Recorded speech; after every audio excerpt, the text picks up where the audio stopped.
Alright, this time we are looking at a changed value in a series RL circuit.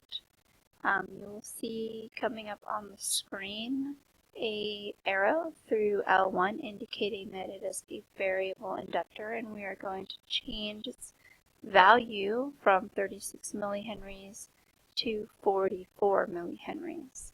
So inductance has gone up. We know from our formula then it's a straight multiplication that with a larger value placed into the inductive reactance formula, we expect to get a larger amount of inductive reactance from L1.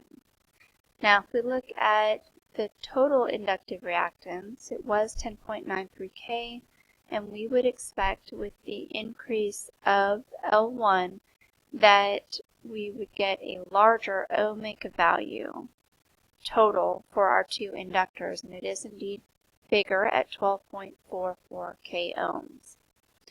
So impedance should also be going up since we're putting that larger inductive ohmic value into our impedance formula. If we take a look at that, we see that it goes up to 14.27 K ohms.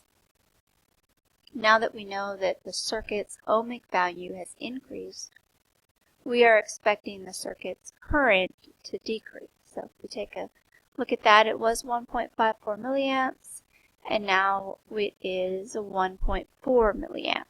So it has decreased, not by a whole lot, but it has gone down.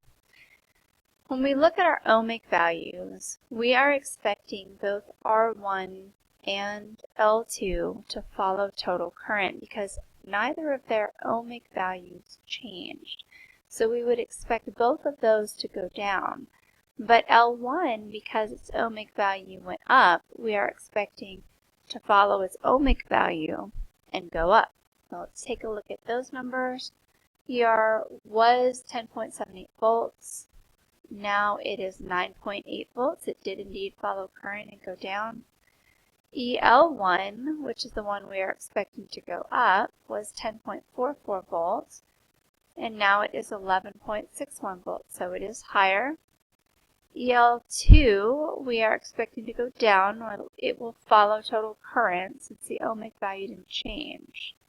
And it does indeed go down to 5.81 volts.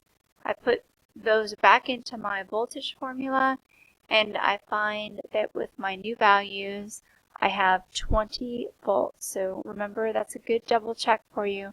Anytime you're unsure if you got the right answers, if you put them back into your total voltage formula, you should find you're pretty close to 20 volts.